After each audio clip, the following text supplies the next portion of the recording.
Starting on Wednesday, February the 7th and going until Sunday, February 11th, the Rady JCC will be holding a very fun and engaging festival that puts Yiddish language and culture front and center.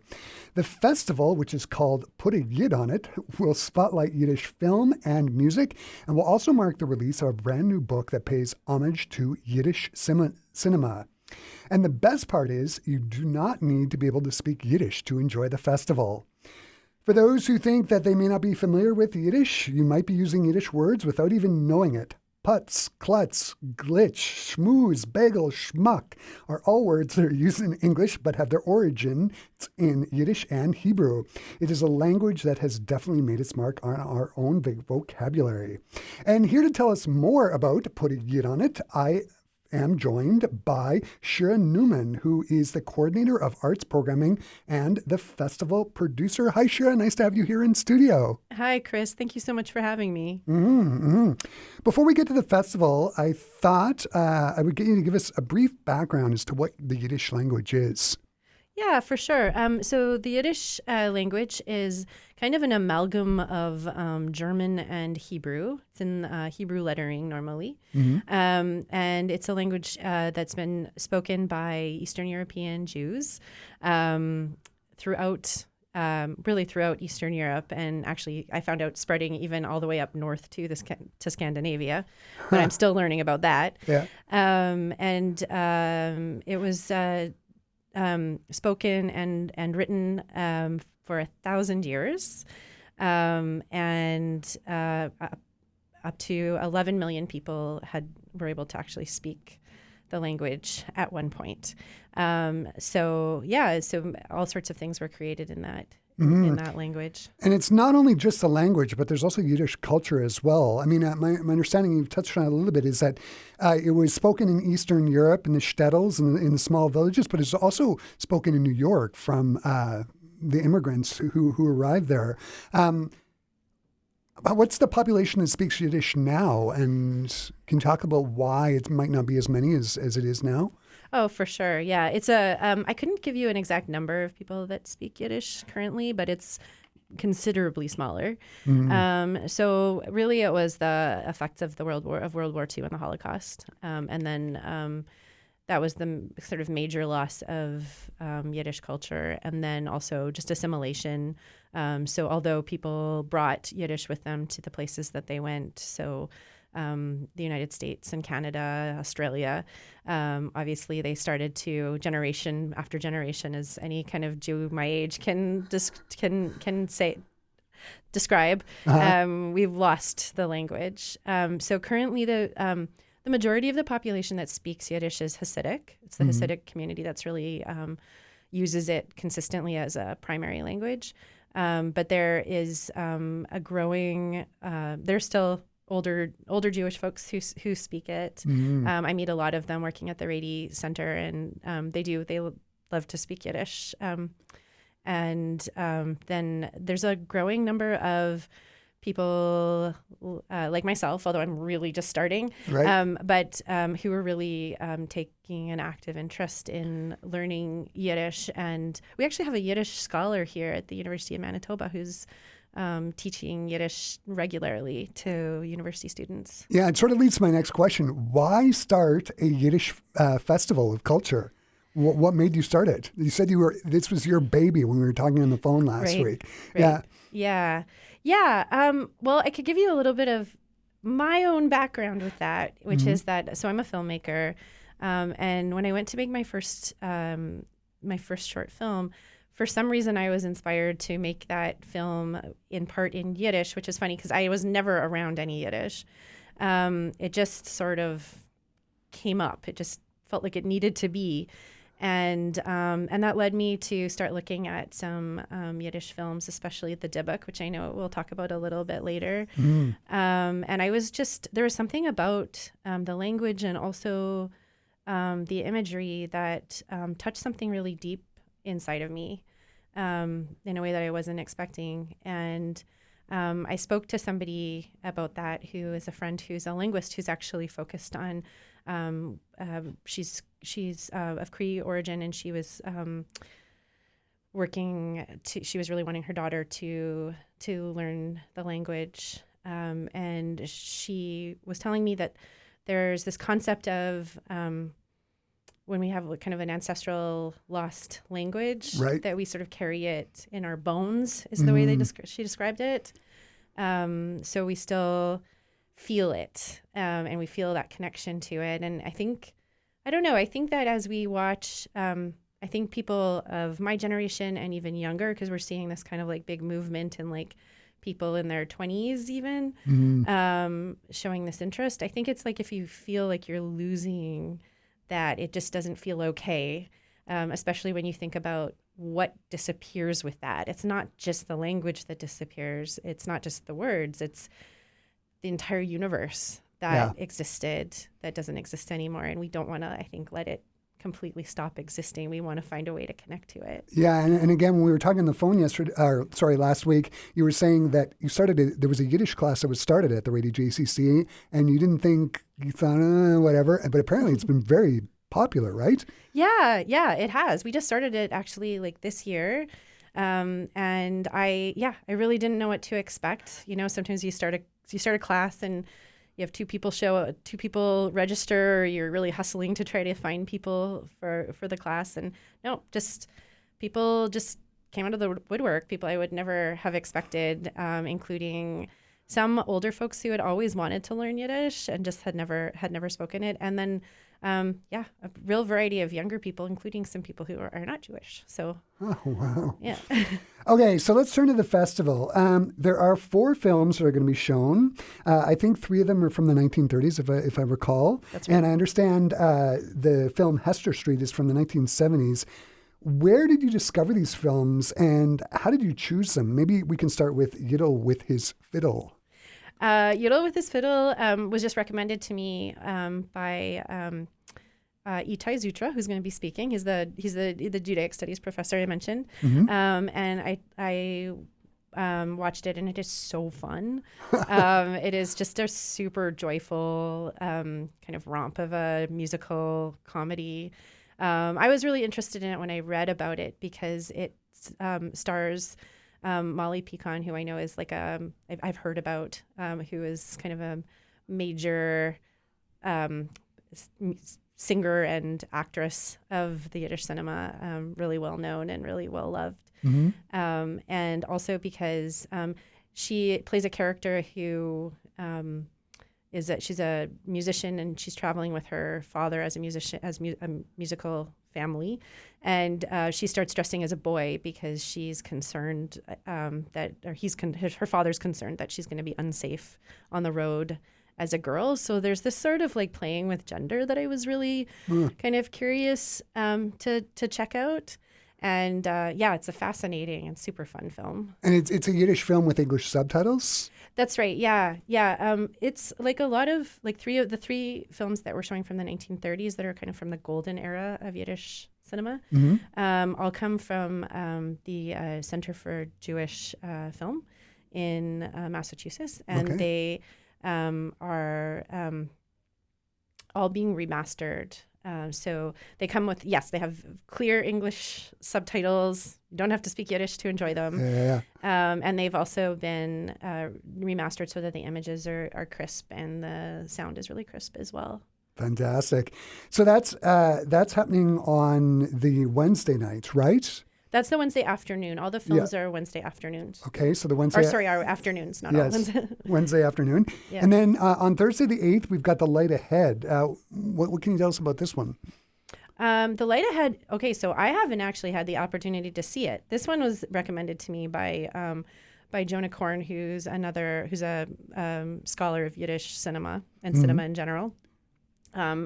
Who has just written a book that we'll talk about also coming up. And it's a film that I read about but hadn't had an opportunity to see, which is kind of brings me to one of the reasons why it's so valuable to have a festival like this, because these are films that are hard to find. They're hard. We just received it in, so I haven't had it from the Center for Jewish Film, but I haven't had a chance to even watch it yet. So, and now I'm going to get to see it on a big screen. But it's It's a film by the director of by Edgar Ulmer, who's the director of a really famous movie, Detour, Okay. an English language film noir movie, which I remember from my film studies days. And it's about a couple who both have disabilities, and they live in a shtetl, and it's a very impoverished shtetl, and it's kind of a social commentary about this couple and how they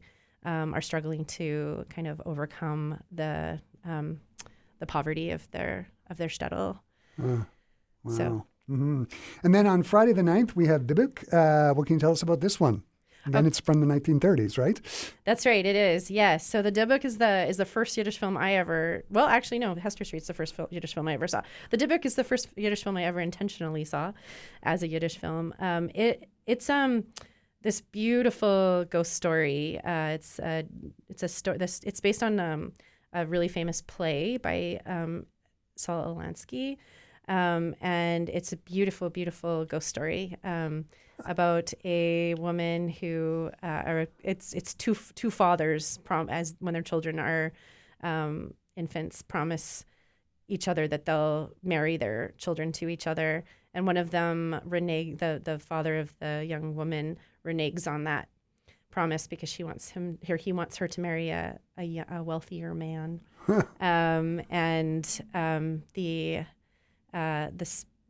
And anyway, it's a fascinating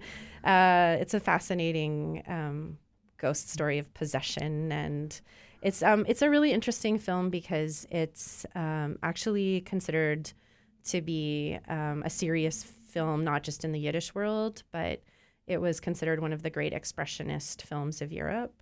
So it brought together the great artists, Jewish artists in Poland. It was made in Poland, who were working in cinema, which there were so many of in the 30s. And it's considered to be a really just beautiful piece of art.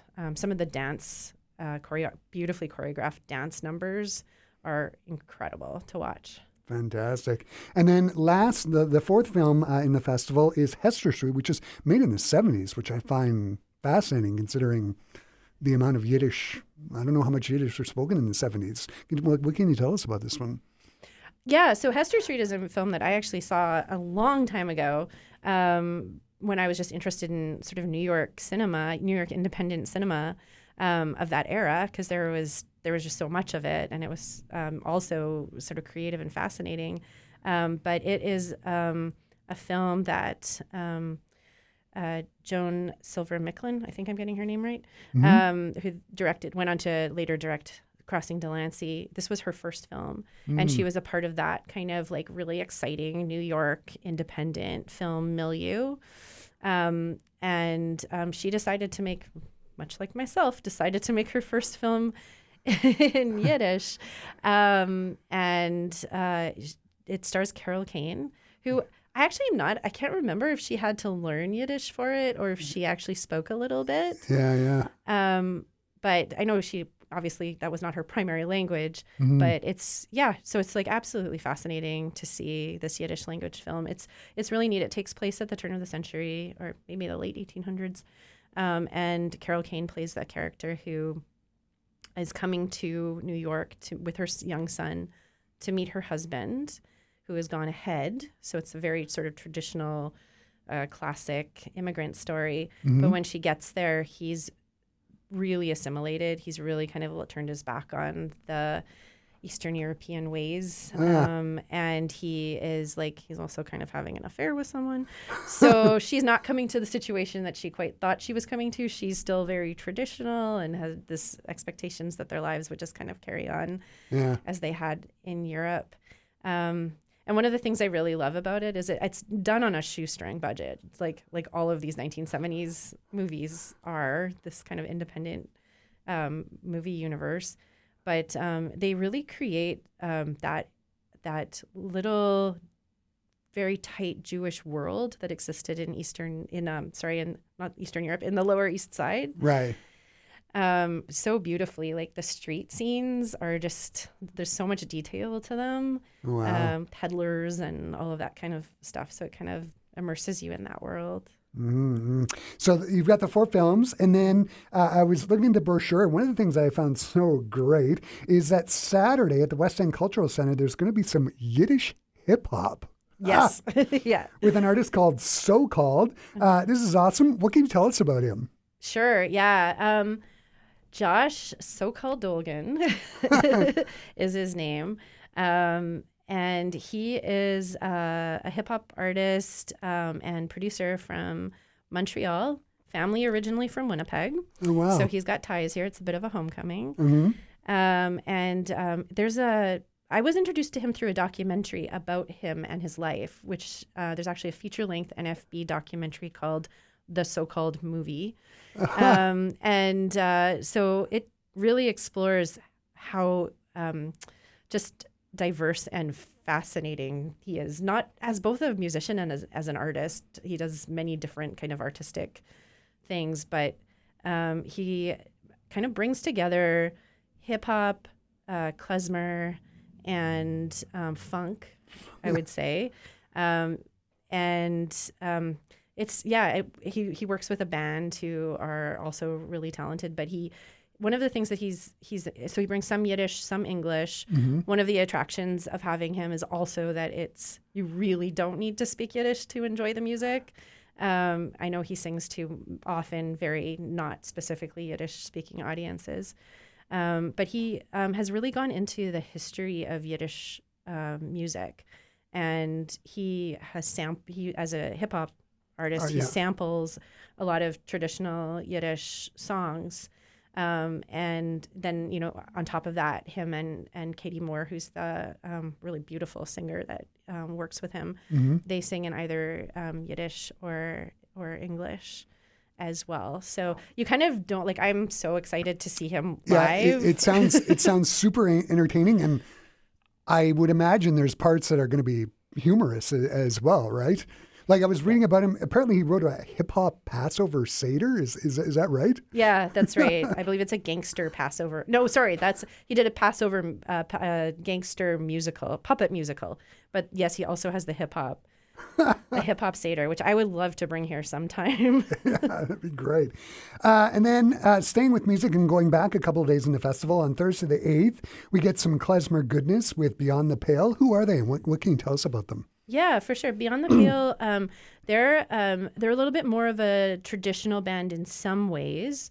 It's hard not to be a little bit more traditional than Yiddish hip hop, I guess. But it's they play klezmer, kind of a amalgam of klezmer and Balkan music. Mm-hmm. But it kind of goes to that classic, that fun, upbeat klezmer, danceable. You know what I'm talking about. Yeah. And they also, but they're from Toronto, and they're amazing. They won the Canadian Folk Music Award at one point, and beautiful band of 5 members. But they also bring in a lot of other musical forms. So they bring in reggae, they bring in bluegrass, they bring in jazz. I've heard that they bring in classical as well. Yeah. So they're just great musicians getting together and sort of putting it together in a melting pot to create some klezmer goodness. It sounds like, right? Exactly. Yeah, which is neat because I hadn't really thought about it till right now. But it's a little bit like Yiddish. It's really bringing cultures together to make something rich and interesting. Yeah. So so I'm super excited to see them. So that's on the 8th. And then one of the really interesting things about the festival is there's going to be a book launch happening, which is happening on Wednesday the 7th. The book is called Yiddish Cinema, the Drama of Troubled Communication. I was reading about it. Apparently the book touches on many subjects: family, religion, tradition, immigration, displacement, etc. What is the argument that the book makes, and how does it tie into, how do they tie it into cinema? Yeah, well, I'm not an expert. So Jonah and Monica, who are the authors of the book and both teach here at the University of Manitoba, they've written this book, which was very coincidental that it was coming out right now.